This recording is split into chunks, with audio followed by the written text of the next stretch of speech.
건강 매거진 3부가 시작됐습니다. 척추는 우리 몸의 중심이자 기둥 역할을 하기 때문에 질환이 생기면 걷는 것은 물론 앉고 서는 등의 기본적인 움직임조차 제한될 수밖에 없습니다. 자, 이제 국민병이 됐다고 해도 과언은 아닌데요. 그래서 오늘은 척추 건강을 지키는 방법 자세하게 알아보겠습니다. 자, 궁금한 점이 있으신 분들은 02-6676-0114번으로 전화를 주시면요. 저희가 자세하게 상담을 해드리겠습니다. 자, 오늘은 신경외과 전문의 윤강준 원장과 함께 하도록 하겠습니다. 원장님 안녕하세요. 네, 안녕하십니까. 네, 반갑습니다. 자, 이 척추 질환은 사실 누구나 살면서 한 번쯤은 겪는 아주 가장 흔한 질환이라고 해도 과언이 아닌데요. 뭐 어떤 이유가 있을까요? 그렇죠.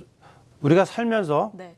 10명 중에 9명은 허리가 맞아요. 아파서 병원에 반드시 방문을 한다 이런 얘기가 있습니다. 네네. 실제로 2014년도 건강보험 평가원의 통계에 의하면 작년 한 해 동안 입원했던 환자의 통계를 1위가 무언가 봤더니 네. 뭐 우리가 흔히 생각하는 암 환자라든지 네. 중풍 환자가 아니고 바로 디스크 환자였다는 놀라운 통계가 있습니다. 그렇군요. 이런 통계의 가장 큰 의미는 크게 두 가지로 볼 수가 있습니다. 네. 첫째는 폭발적으로 늘어나는 고령화 시대 때문에 노인성 질환에 의한 척추 질환이 폭발적으로 늘어났고요. 네. 그다음에 통계에 좀 재밌는 게 있다면 두 번째로 젊은 사람에게도 폭발적으로 늘어났다는 것입니다. 네. 그것은 아마도 우리가 생활이 앉아서 컴퓨터 생활하고 앉아서 생활하다 보니까 결국은 근육이 밸런스가 맞지 않고 네네. 그러다 보니까 사소한 충격에 의해서 디스크가 생기지 않았나 생각합니다. 네. 척추의 구조를 보면 잘 아시다시피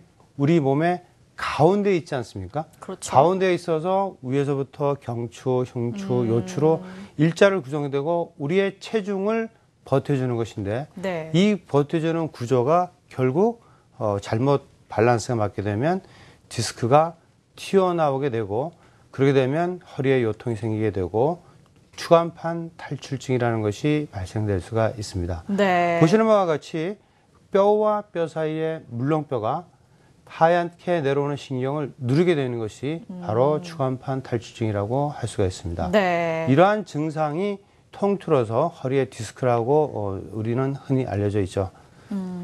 사실 많은 분들이 통증이 처음에 발생했을 때 그냥 뭐 근육통일 것이다 라고 생각하고 적극적으로 치료를 하지 않는 분이 대다수거든요. 어떤 증상이 있을 때 좀 병원을 내원해야 될까요? 그렇죠. 크게는 이제 우리가 처음에 허리가 아프다고 했을 때는 네. 뭐 한두 번 아프다고 병원 가시는 분들 거의 없지 않습니까? 그렇죠. 네. 그러나 이제는 이것이 점차적으로 전문화되다 보니까 초기에 잘 치료를 하면 결국 나중에 큰 병이 진행되는 것을 막을 수 있다는 것을 알 수가 있습니다. 네. 그래서 친구들이나 여러분들이 나 허리 한번 삐걱했다 그래서 그거 뭐 기본적으로 우리 비의료적인 집에서 부항을 떠거나 찜을 찌거나 어떤 그런 방법을 통해서 다 개선될 수 있으니까 그런 방법을 추천하지만 실제로 오늘 제가 설명드리는 것처럼 물렁뼈가 망가진 경우에 더 진행이 될 수 있으니까 환자분들이 허리가 아프면서 묵직한 느낌이 있거나 네. 또는 허리가 아프면서 다리에 저림 증상이 같이 포함된다든지 그러면서 하반신에 네. 감각이 둔해지고 점차 힘이 발가락에 빠진다 하는 분들은 설령 처음에 한두 번 아프지만 즉시 신경외과 전문의를 찾아서 정확한 원인이 무엇인지를 반드시 확인해 볼 필요가 있는 것입니다. 네, 이런 증상들이 있는 분들은 꼭 병원을 내원하셔서 검사를 먼저 받아보셔야 될 것 같습니다. 자, 척추도 나이가 들면서 성질이 변한다고 해요. 이건 뭐 어떤 말인가요, 선생님?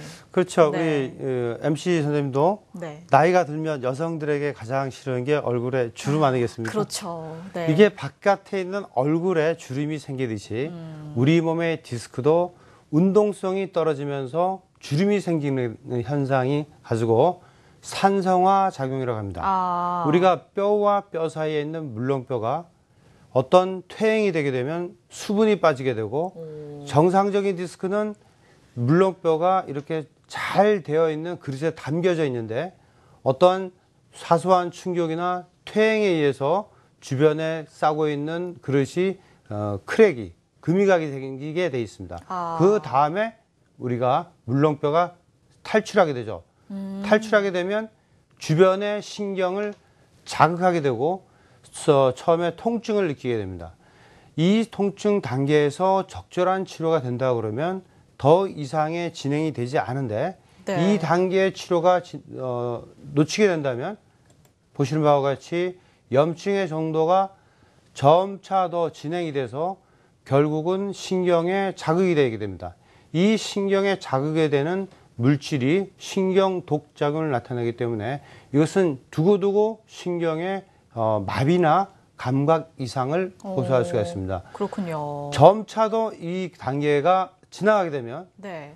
주변의 신경에 염증을 일으키는 것은 물론 그 주변에 신경이 내려가는 길을 좁게 만들어주게 돼 있습니다. 그래서 네네. 흔히들 처음에는 우리가 디스크에 출발을 했다가 점차 시간이 되면서 산성화가 되면서 더 진행이 돼서 결국 신경이 내려가는 길이 좁아졌다는 의미로 우리는 신경광 협착증, 디스크 협착증이라고 할 수가 있습니다. 네. 이런 일련의 관계가 결국은 우리 디스크의 산성화가 진행되는 것으로 볼 수가 있습니다. 네. 척추도 피부처럼 산성화가 되는군요. 자, 이 척추가 산성화가 됐다라는 거는 어떤 방법으로 좀 알 수 있을까요?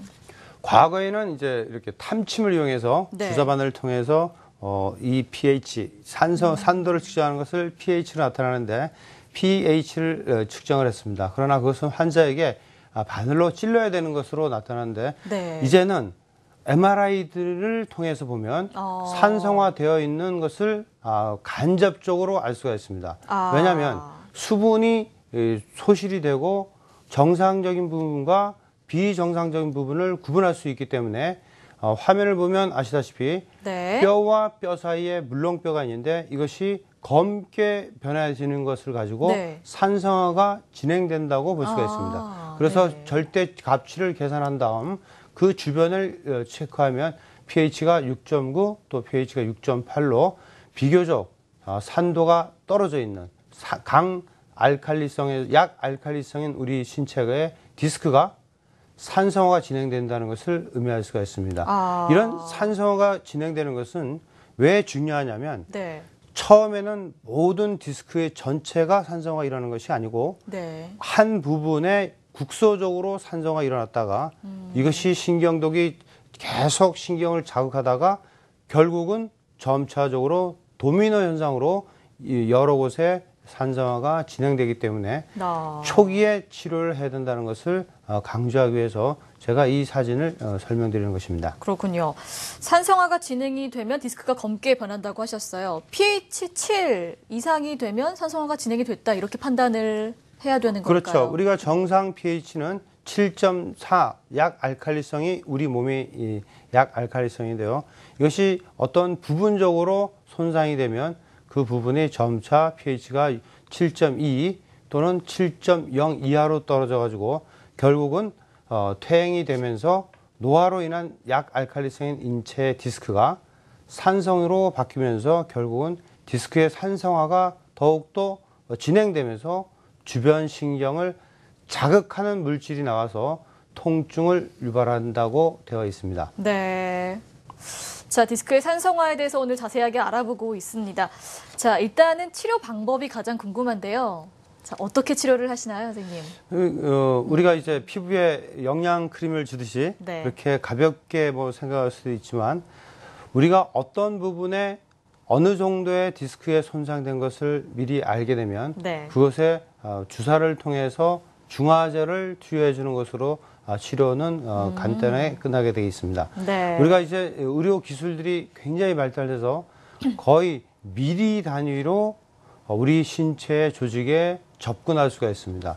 그래서 접근을 해서 손상된 디스크를 그 부분을 정확하게 찾아서 그 부분에 중화 주사 치료를 하게 되어 있습니다.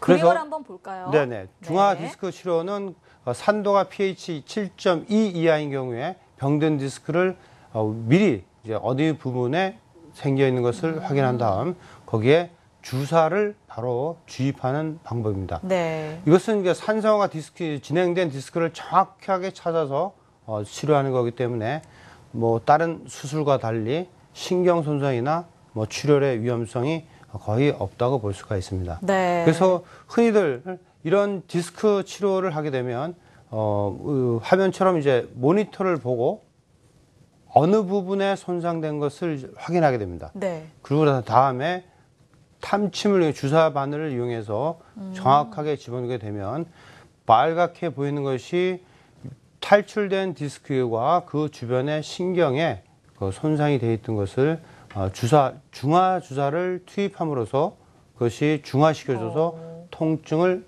해결해주는 치료법으로 볼 수가 있습니다. 네. 우리가 이렇게 주사 치료를 한다 그러니까 네네. 사람들이 그거 뭐 뼈 주사가 아닌가, 맞아요. 또 이거 강력한 진통제가 아닐까 그렇게 생각하는데 그렇게 이제 운동 선수들에게 투여가 금지된 뭐 스테로이드제나 네. 이런 건 절대 아니고요. 그다음에 이제 강력한 진통제가 아니고 우리가 이 치료를 하면서 환자분들에게 그러면 약효가 떨어지면 다시 또 통증이 오지 않습니까? 이렇게 이런 질문을 듣는데 그런 것도 걱정 안 하셔야 됩니다. 왜냐하면 이것은 신경의 통증을 일으키는 것을 차단해 주는 것이 아니고 원래 통증의 시발점, 원 근본을 바로 접근해서 치료해 주는 거기 때문에 환자의 그 몸에 해도 거의 끼치지 않으면서 근본적인 치료라고 중에 하나라고 볼 수가 있습니다. 네, 알겠습니다. 자, 여러분의 이해를 돕기 위해서 저희가 실제 치료 사례를 준비를 해봤습니다. 어떤 사례인가요, 선생님? 네, 이 치료는 허리 디스크에 뿐만 아니라 목 디스크에도 효율적으로 사용될 수가 있고요. 실제로 그 허리 디스크 환자에 보면 시술 전에 하지 쪽으로 신경 순환이 되지 않아서 순환이 되지 않고 다리가 차고 그 다음에 이제 발이 무딘 느낌이 있다 그러죠. 이런 분들에게 시술을 하면 그렇군요. 바로 그 시술 후에 증상이 호전되는 것을 볼 수가 있습니다. 이렇게 이제 허리 디스크뿐만 아니라 목 디스크 환자에서도 좋은 효과가 있습니다. 또 다른 예의 허리 디스크 환자인데요. 뼈와 뼈 사이의 물렁뼈에 눌려서 하지에 순환이 되지 않는 사람들입니다. 네네. 이런 사람들에게 어떤 순환제를 중화를 치료해서 다리에 순환이 되는 것을 알 수가 있습니다. 제가 이 사진을 보여드리면서 또 한 가지 설명드리면 어르신들이 가끔 허리가 아프시면서 과거에는 허리가 아프셨는데 지금은 허리가 아프지 않고 다리만 아프시다고 오는데 맞아요. 그분들이 이제 병원에 오시면 죄다 병원을 가면 허리 사진만 찍는다. 본인은 다리가 아파서 고통받고 있는데 왜 네. 허리만 찍는가 하면 제가 이 사진을 보고 설명해 줍니다. 어르신께서 허리는 괜찮지만 허리에 신경이 눌리면 이렇게 하반신 쪽으로 순환이 되지 않습니다. 그래서 이 치료를 하게 되면 허리를 치료하게 되면 이런 순환이 좋기 때문에 이런 허리를 찍어야 되는 이유와 또 허리를 치료해야 된다는 것을 설명해 주면 이해가 쉽게 되는 것 같습니다. 네. 이러한 또 치료는 그 허리뿐만 아니라 목 디스크 환자에도 굉장히 도움이 많이 됩니다. 실제로 신경이 눌렸을 때 상지의 순환이 잘 안 되는 것을 볼 수가 있습니다. 실제로 목 디스크가 있는 환자는 목에서 어깨와 팔과 손으로 저림 증상이 나타나는데 이런 경우에도 시술을 하게 되면 순환이 바로 회복되는 것을 알 수가 있습니다. 네네. 제가 이제 이런 중화 주사 치료를 한다 그러니까 굉장히 주사가 아프지 않을까 또 그런 느낌도 갖고 그래서 모형을 가지고 제가 잠깐 설명을 해드리겠습니다. 네, 모형을 가지고 보면 우리가 시술 전에 이 환자의 뼈 망가진 디스크가 어느 부분인지 어느 정도의 양인지를 먼저 확인을 해봅니다. 네. 이 확인을 한 다음에 그 부분에 어느 정도의 투여를 할 것인가를 결정을 하게 됩니다. 그래서 탐침을 이용해서 사실 모니터를 이용하면 1mm 이하의 아주 정밀한 정도의 정확도로 저희가 원하는 곳에 우리 인체에 원하는 곳에 갈 수가 있습니다. 그래서 그 부분에다가 주사를 통해서 정확하게 탐침을 하게 되죠. 그러고 나서 이 부분에 정확한 양의 중화 주사 치료를 투여함으로써 시술은 끝나게 돼 있습니다. 보시는 바와 같이 그렇게 통증도 많이 생기지 않고 그렇군요. 어떤 분들은 그거 아플 때 많이 아프지 않느냐 이렇게 하는데 아픈 정도는 뭐 우리가 치과에서 발치를 할 정도의 그 따끔한 정도. 뭐 그 정도는 참으셔야죠. 그렇죠. 네. 치과에 가면 또 발치할 때 마취제를 썼으면 큰 통증 없이 이루어지지 않습니까? 그러나 이제 통증으로 고생하시다가 병원에 오시는 분들이기 때문에 네. 작은 통증에도 이제 겁을 먹고 이것도 수술실에 가서 또 주사를 치료한다고 그러니까 너무 겁먹고 그러는데 네. 절대 그런 정도의 그 시술은 아닙니다. 네, 알겠습니다. 안심하셔도 될 것 같습니다. 자, 오늘 저희 방송 보시면서 궁금한 점이 있는 분들은 전화 주시면요. 저희가 상담을 해드릴게요. 02-6616-0114번입니다. 자, 시청자분과 전화 연결이 되어 있다고 하는데요. 바로 좀 연결을 해볼게요. 여보세요? 네, 여보세요? 네, 안녕하세요. 네, 안녕하세요. 네, 어떤 증상이 있으세요? 제가 며칠 전에 무거운 물건 들다가 허리를 삐끗했거든요. 네. 그 이후로는 허리가 계속 아프고 파스를 붙여도 소용이 없는데 수술하기는 무섭고 해서 네. 지금 방송 보고 전화드렸거든요. 알겠습니다. 네, 일단은 혹시- 파스로 응급처치하셨네요. 혹시 그 다리가 저림 증상이 같이 있나요? 어저께부터 다리가 조금씩 저리기 시작했어요. 왼쪽이요. 네네. 골반에서부터 종아리 쪽으로 내려가나요? 쭉 내려가면서 당기고 그럽니다. 네, 이런 경우는 아마도 처음에는 목소리도 젊으신 분 같은데요. 무거운 걸 들다가 갑자기 허리의 근육이 손상이 된 거죠. 우리가 근육에 약간의 손상이 되면 통증이 일어나고 그 다음에 3, 4일 지나면 다리에 저림 증상이 있다는 것은 그 부분에 붓기가 있어 그렇습니다. 그래서 네. 이런 경우에는 우리가 항상 그 허리에 어떤 운동선수들이 다치거나 삐걱할 때 냉찜질을 하는 거 뭐 많이 보셨을 거예요. 처음에는 냉찜질을 2, 3일 하고 그 다음에 온찜질을 하시면 뼈 있을 때 건강에 도움이 됩니다. 만약에 일주일 이상 다리의 저림 증상이 계속 나타난다면 그것은 물렁뼈에 손상이 와서 서서히 신경에 자극이 됐다는 걸 뜻하기 때문에 제가 모형을 보고 설명드렸지만 그 서서히 산성화가 진행된다고 볼 수가 있기 때문에 더 진행되는 것을 막기 위하여 정밀 검사를 하고 그 어느 부분이 손상이 되는 것을 체크해 보는 것이 바람직합니다. 아직 2, 3일밖에 되지 않았으니까 좀 치료해 보고 일주일 이상이 더 지난다 그러면 그때 기억하셨다가 적극적인 검사 하시기 바랍니다. 네, 일단은 증상이 좀 반복된다면 치료 미루지 마시고 가까운 전문병원 방문하셔서 검사를 먼저 꼭 받아보시는 게 좋을 것 같습니다. 자, 오늘 저희가 디스크 산성화 알아보고 있는데요. 이 증상이 또 어떤지 그림과 함께 설명을 한번 들어보도록 하겠습니다. 어떤 그림이 또 준비가 돼 있나요? 네, 디스크가 이제 산성화가 되면 결국은 이제 협착증이 발생되고 그다음에 디스크 주변에 디스크 협착 증상으로 되면 골반이 아프게 되면서 다리의 저림 증상이 계속 진행되죠. 그러고서 어떤 분들은 오래 서 있지 못하고 또 허리를 앞으로 구부정하게 걷는 이런 현상이 반복해서 있을 수가 있습니다. 네. 그리고 물건을 허리를 구부려서 물건을 잡을 수가 없습니다.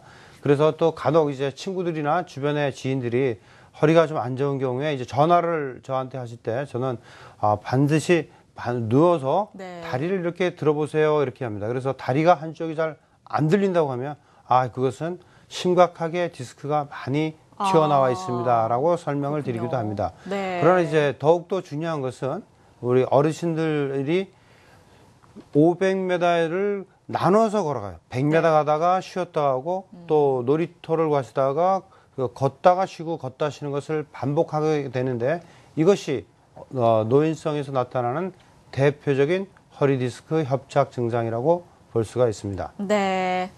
자, 계속해서 시청자 여러분의 전화가 걸려오고 있습니다. 전화 한 통 더 받아보도록 하겠습니다. 여보세요? 여보세요. 안녕하세요. 네, 안녕하세요. 반갑습니다. 반갑습니다. 네, 어머니 어떤 증상이 있으세요? 아침에 침대에서 일어나면 허리가 좀 많이 아프고요. 네. 걸어 다니면 좀 괜찮아지고 그리고 네. 평소에 앉았다 일어날 때 허리가 많이 불편해서요. 네. 네. 네. 그래서 병원에 가서 사진을 찍어 보니까 협착증이라고 합니다. 네네. 네. 이 누워 있을 때 괜찮다가 아침에 일어날 때 어이구 허리야 하고 일어나는 분들은 대부분 협착증일 가능성이 많습니다. 그렇군요. 왜냐하면 네. 우리가 밤에 주무시게 되면 근육이 다 늘어나가지고 편안하게 척추에 재배열이 됐다가 다시 아침에는 그것이 원 상태로 돌아오는데 시간이 걸리기 때문입니다. 이런 분들은 제가 강력하게 권하는데 뼈와 뼈 사이의 인대가 지금부터 관리를 잘해서 건강한 근육을 키워줘야 됩니다. 그래서 그 근육을 키워주면 재발이 방지가 될 수가 있고요. 그런데 운동을 했음에도 불구하고 계속 통증이 지속되면 바로 MRI를 찍어서 어느 부분에 어느 정도의 퇴행이 진행되는 것을 확인해 볼 필요가 있습니다. 그래서 그 어떤 부분이 더 퇴행이 되는 것을 확인한 다음에 중화주사 치료를 하게 되면 훨씬 도움이 됩니다. 왜냐하면 이것을 그대로 놔뒀을 때에는 그 부분에서만 퇴행이 일어나고 사람들은 한번 아팠다가 좀 덜 아파지면 이것이 자연 치유가 됐겠구나, 어떤 치료가 됐겠구나라고 생각하지만 네. 실제로 그 인접 부위 윗부분과 아랫부분에 새로운 손상이 또 일어날 수가 있습니다. 이것을 막기 위해서는 우리가 반드시 정확하게 찾은 다음에 그 위치에 중화주사 치료를 한다면 더 진행되는 것을 방지할 수가 있습니다. 네. 이런 주사 치료의 가장 특징이라고 할 수 있는 것은 망가져 있는 디스크는 빨리 순환을 시켜서 흡수를 시키고 건강한 디스크는 더욱더 건강해준다는 특징이 있습니다. 그렇기 때문에 이러한 특징을 잘 이용을 한다면 우리는 항상 건강한 디스크를 유지할 수가 있다고 생각할 수가 있습니다. 네, 어머니 가까운 전문병원 방문하셔서 다시 한번 방문하셔서 자세한 검사 받아보시고 어머니께 맞는 치료법 꼭 찾아보시기 바랍니다. 자, 아무래도 디스크가 좀 심한 분들, 여러 곳에서 튀어나오신 분들은 중화치료만으로는 효과가 좀 떨어지지 않을까 하는 생각이 들거든요. 이런 경우에는 좀 어떻게 치료를 하는 게 좋을까요? 네, 저도 이제 진료실에 있다 보면 네. 진료실에 저를 보고 어떤 분이 저는 절대로 수술하지 않고 비수술로 치료하겠습니다. 요즘에는 그런 분들이 정말 많죠. 네, 선생님. 그렇게 질문을 하십니다. 실제로 비수술로 치료하는 경우는 95%의 환자는 비수술로 통증의 완화와 그 건강한 디스크를 유지할 수는 있습니다. 그러나 네. 제가 항상 어디 가서 강의하면서 말씀드리는 것은 어떤 질병을 치료하는데 흑백 논리는 아니다. 나는 무조건 수술 없이 치료한다. 나는 무조건 수술로 치료한다. 네. 그것이 아니고 조선시대에는 모든 사람들이 다 수술 없이 치료를 했죠. 그러나 지금은 수술이 가능한 시대가 됐습니다. 네. 그래서 만약에 우리가 MC 선생님도 자동차를 몰게 되면 네. 오랫동안 자동차를 몰면 타이어가 어떻게 되죠? 닳아서 바꿔야죠. 바꿔야 되지 교체를 않습니까? 해야 되겠죠. 맞습니다. 네. 우리도 우리 몸에 디스크가 망가지게 되면 네. 그것을 쓰다가 안 되면 결국 새로운 인공 디스크가 집어넣어서 필요할 수가 있다는 것을 제가 제 표현이 맞을지 몰라도 우리 자동차를 오래 쓰게 되면 타이어가 닳아지니까 네. 결국 경제 정상 속도를 내기 위해서는 타이어를 이렇게 교체해 줘야 되지 않나 하는 생각에서 인공 디스크가 개발이 됐습니다. 네. 우리나라에서는 1999년서부터 사용되고 있고 비교적 많은 역사를 가지고 있습니다. 그리고 허리 디스크뿐만 아니라 목 인공 디스크도 많이 사용되고 있는 추세이기도 합니다. 네. 자, 선생님께서 말씀해 주신 대로 요즘에는 많은 분들이 이왕이면 비수술적인 방법으로 치료를 하려고 하는데 이게 능사라고 할 수는 없는 것 같아요. 인공 디스크 치환술이 꼭 필요한 경우는 어떤 경우다? 좀 정리를 해드리면 좋을 것 같아요. 네, 이제 뼈와 뼈 사이의 물렁뼈가 완전히 닳아져서 네. 그 기능이 이제 없어요. 그런 경우에는 인공 디스크가 필요하고요. 그 다음에 이제 디스크 퇴행이 되다 보니까 디스크의 모양의 변화로 인해서 뼈와 뼈 사이의 간격이 완전히 좁아져 있는 경우가 있습니다. 이런 경우에는 인공 디스크 치환술이 추천되는 적응증이 될 수가 있습니다. 네. 또한 그 척추의 불안정으로 인해서 척추가 흔들리는 분들이 있습니다. 이런 분들을 보통 6개월 이상 물리치료하고 운동치료 또 운동 치료를 했음에도 불구하고 계속 통증이 지속된다면 인공 디스크 치환술을 권해드리고 있습니다. 네. 자, 인공 디스크 치환술 어떻게 또 치료가 진행이 되는지 저희가 화면을 준비를 해봤습니다. 보면서 설명을 또 들어볼게요. 네, 뼈와 뼈 사이에 인공 디스크를 사용하고 난 다음에 운동성을 보여주는 것입니다. 네. 이렇게 전, 후, 좌우로 운동성이 잘 유지되고 있는 것을 수술 후에 모형을 통해서 보여주고 있는 것입니다. 네. 우리가 흔히 허리 디스크 수술하게 되면 허리를 잘못 뻗정하게 된다. 또 운동을 할 수가 없다.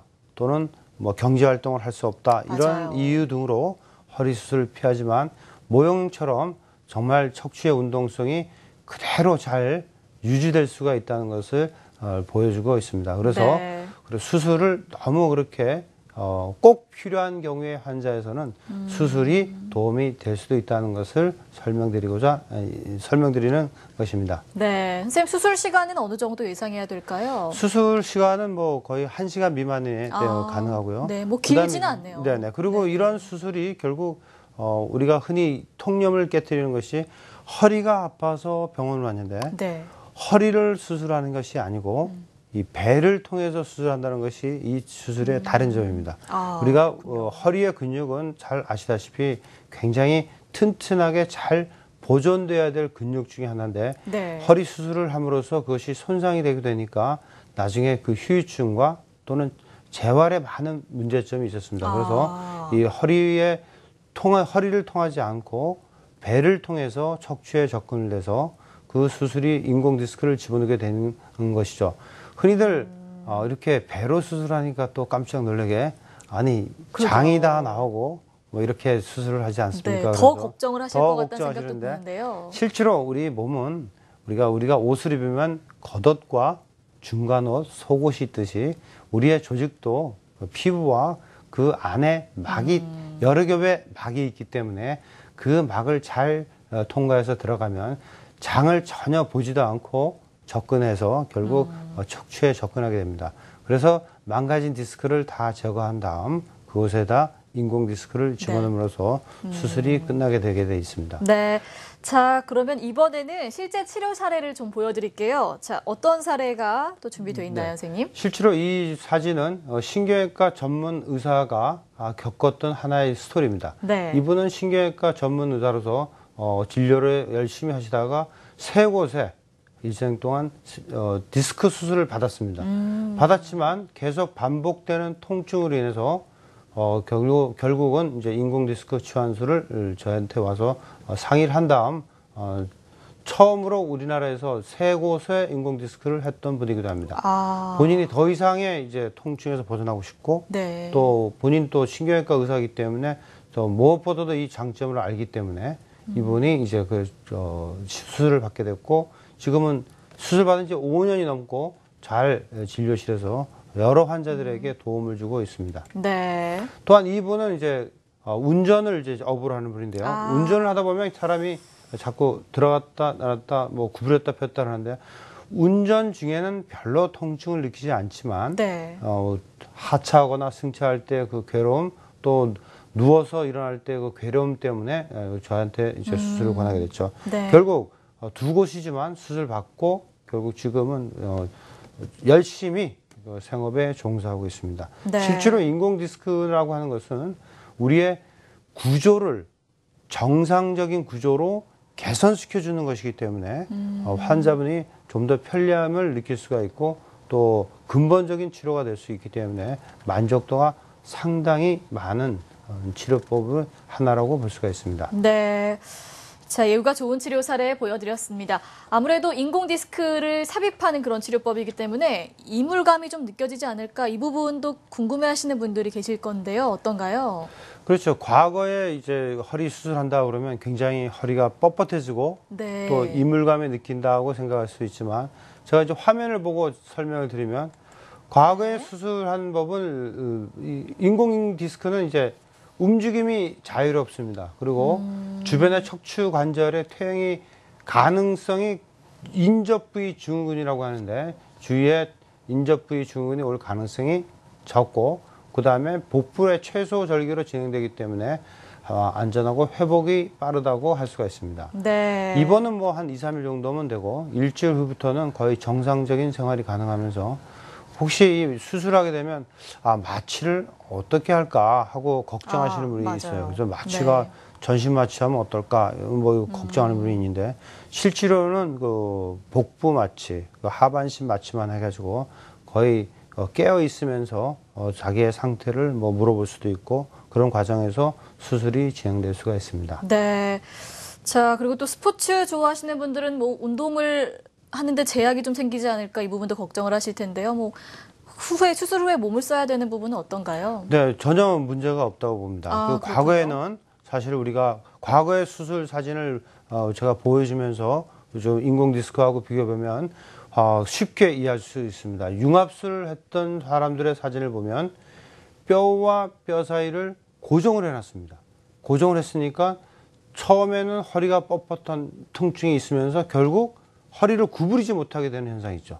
그래서 결국은 이것이 환자의 삶의 질을 많이 떨어뜨린다고 볼 수가 있습니다. 또한 네. 이 수술하게 되면 수술하다 보면 뼈를 많이 깎아내야 됩니다.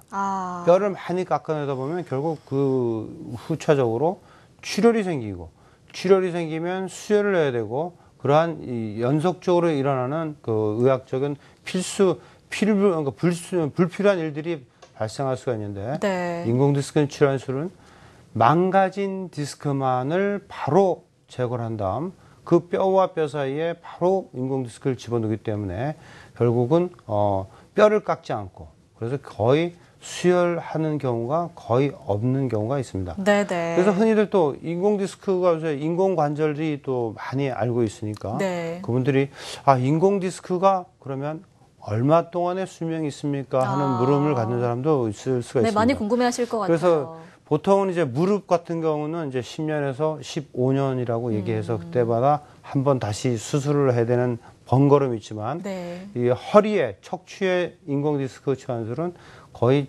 70년에서 80년 정도 간다고 하니까 거의 자기 라이프 타임에서는 뭐 한 번으로 수술이 이루어진다고 볼 수가 있습니다. 그렇군요.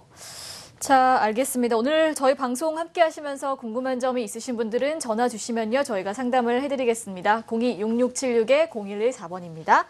자, 시청자분과 전화 연결이 되어 있다고 하는데요. 전화 바로 받아볼게요. 여보세요? 네, 안녕하세요. 네, 안녕하세요.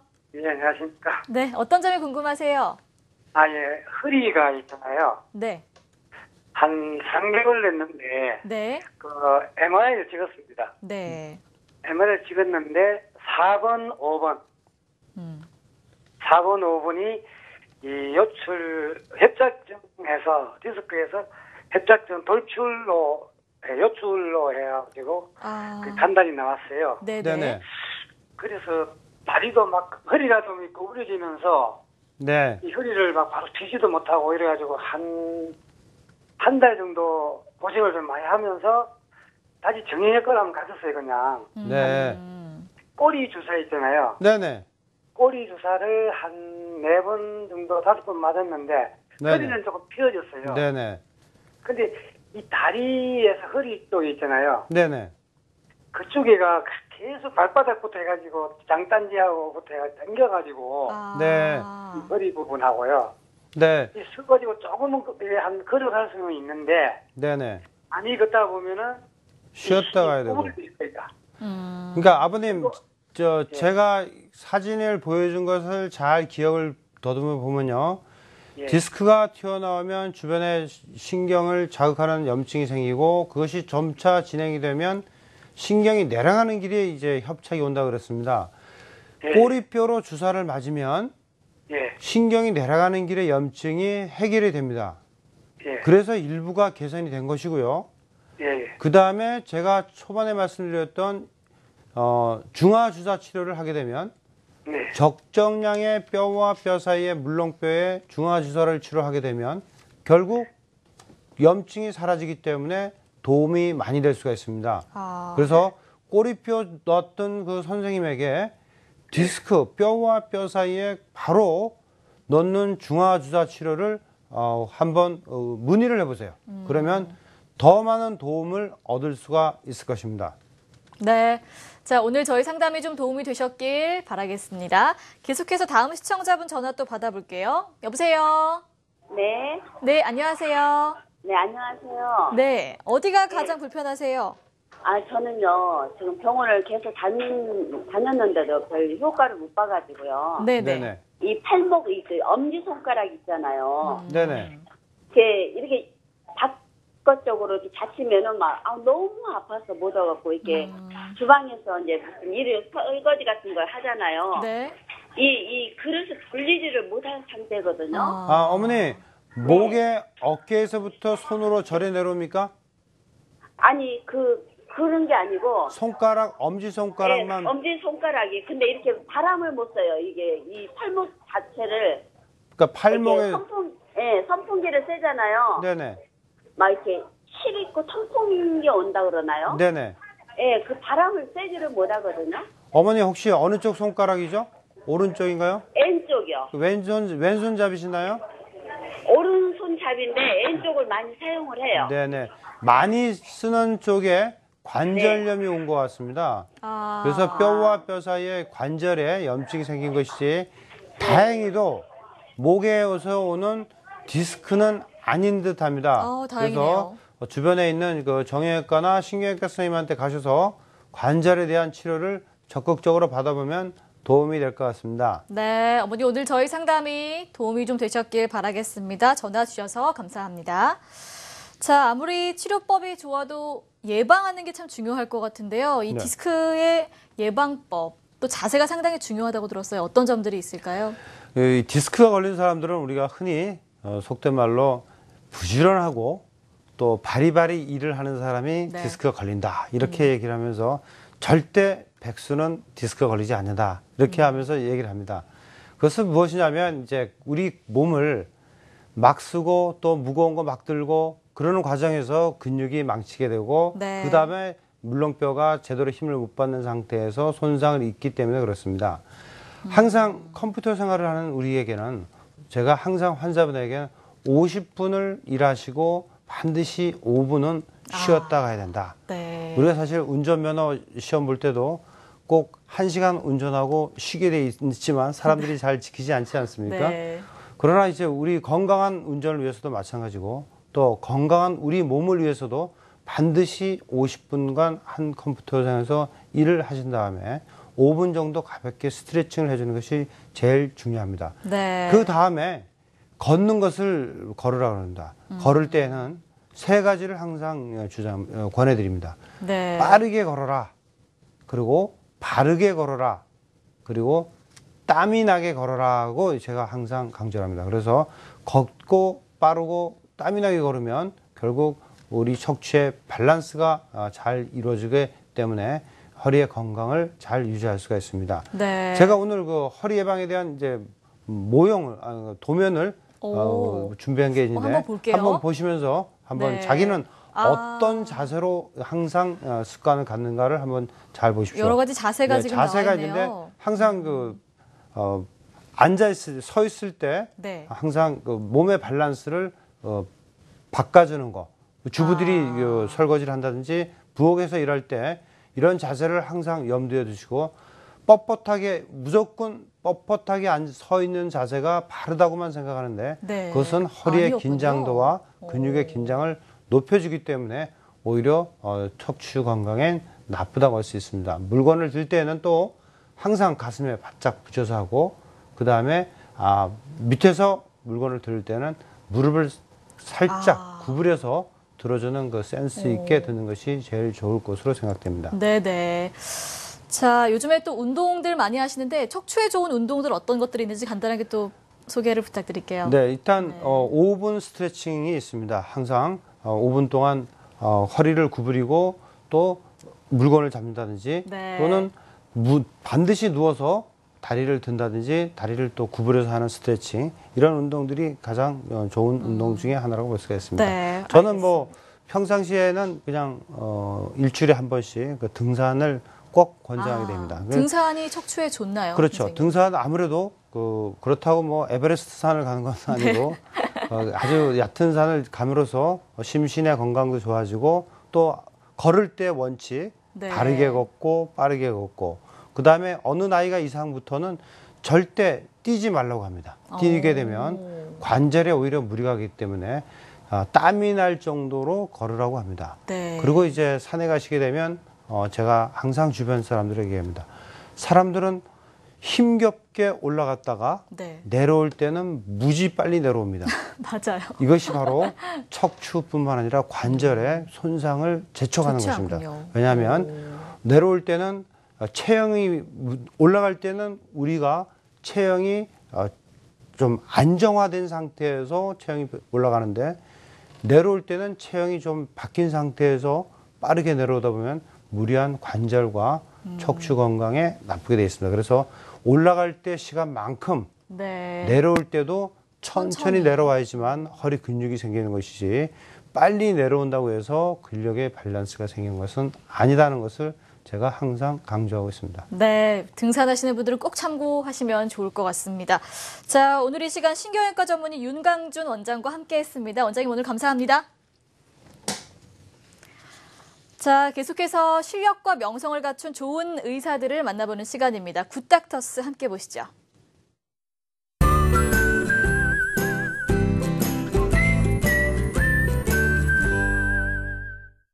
사람의 생명을 최우선으로 생각하는 의사를 만나는 시간입니다. 바로 굿닥터스 시간인데 오늘은요 폐동맥 고혈압 치료에 대해서 알아보겠습니다.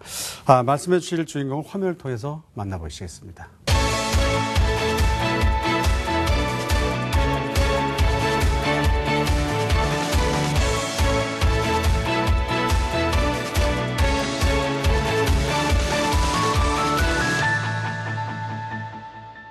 네, 자, 굿닥터스 오늘은요.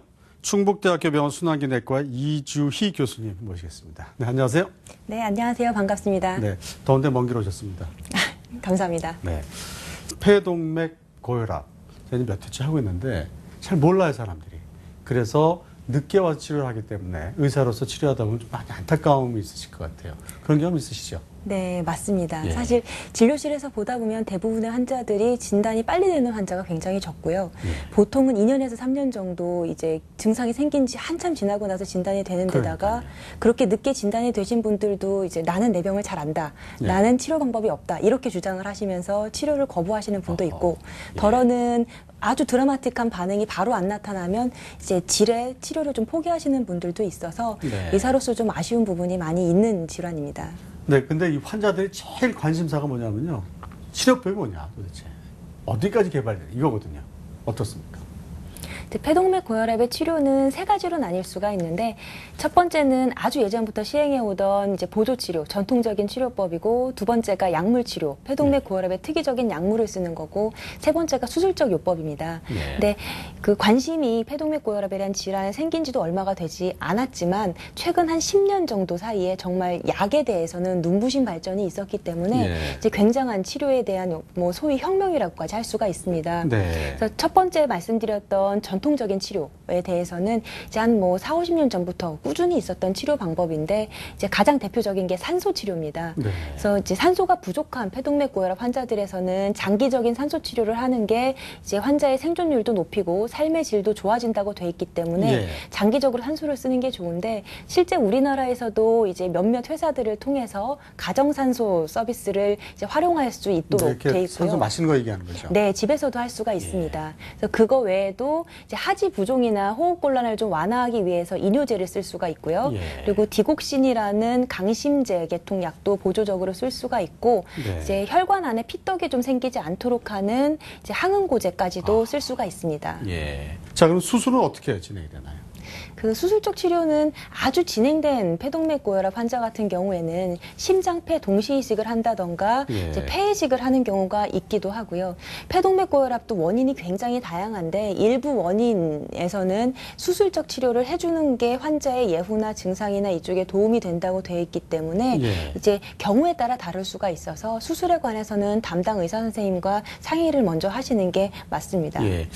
이 환자들의 예후는 과연 어떤지. 이제 질환에 따라서 원인에 따라서 예후가 조금씩 다르기는 하지만 예. 대략 한 3년 정도면 절반이 사망할 수 있다. 이런 얘기까지 있었습니다. 맞아요. 근데 요즘에 이제 새로 개발된 약제들에 대한 임상 시험 자료들을 좀 보면은 그쪽에서 치료를 받은 환자들에서는 이제 3년 생존율이 예전에 50%대에서 한 60에서 80%까지 물론 임상 시험이기는 합니다만 보고가 그렇게 되고 있어서 앞으로 조금 더 좋아질 수 있는 이제 그 기회들이 있지 않을까 생각은 됩니다. 하지만 이 치료 시기는 빠르면 빠를수록 좋다. 뭐 가장 처음에 증상이 나타날 그 순간부터 치료를 좀 받으면 좋을 것 같은데 맞나요?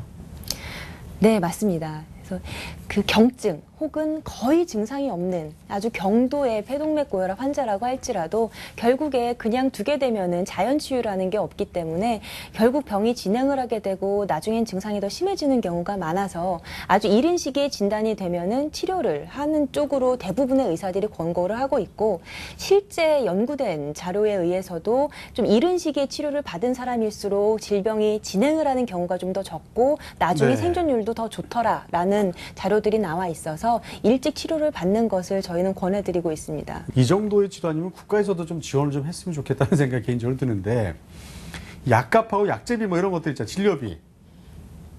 이분들 어떻게 좀 지원받을 수 있는 건가요? 지금 어떻게 아니면 아닌 건가요? 그 사실은 폐동맥 고혈압 약제 자체가 좀 희귀 질환에 대한 약제이기 때문에 예. 약값이 굉장히 비싼 건 사실입니다. 그런 것 같아요. 그렇지만 이제 일반인들이 알고 있는 거에 비해서 국가에서 지원을 하고 있는 내용들이 상당히 많이 있습니다. 아, 그래요? 네. 예. 일단은 폐동맥 고혈압으로 진단이 되면은 그 진단명 자체로 인해서 그 산정특례라고 희귀 난치성 질환에 대한 이제 산정특례를 등록을 할 수가 있는데 네. 그 산정특례 대상자가 되면 진료비의 10%만 본인이 부담을 하게 되고요. 아, 예. 예. 그 다음에 이제 나라에서 정해놓은 일정 금액 이상, 이제 본인 부담 상한액 이상을 넘어가게 되면은 그 이제 초과금에 대해서는 나중에 환급을 받으실 수가 있고, 네. 이제 소득이 조금 어려운 분들일 경우에는 차상위 계층 진료비 지원 제도가 따로 마련돼 있어서 네. 그런 분들일 경우에는 그 나머지 본인 부담액조차도 나라에서 부담을 해주도록 되어 있고요. 그렇군요. 아니, 그 진료비가 10% 개인 부담이고 약제비는 어떻습니까? 진료비, 약제비 모두 다 포함입니다. 포함돼서 이거는. 네. 거군요. 입원이든 외래든 진료비든 약제비든 보험급여에 해당되는 항목에 있어서는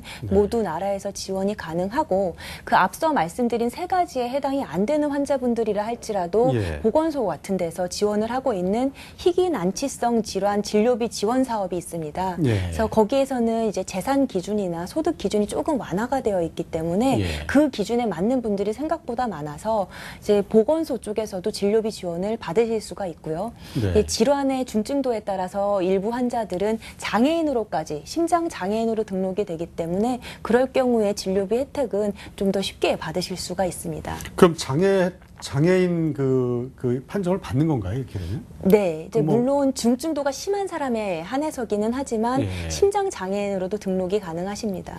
차도가 없으니까 에이 나 안 해. 그리고 이제 포기하시는 분들 이런 분들이 많다 그러는데 그런 분들에게 당부의 말씀 좀 부탁드릴게요. 정말 제가 환자분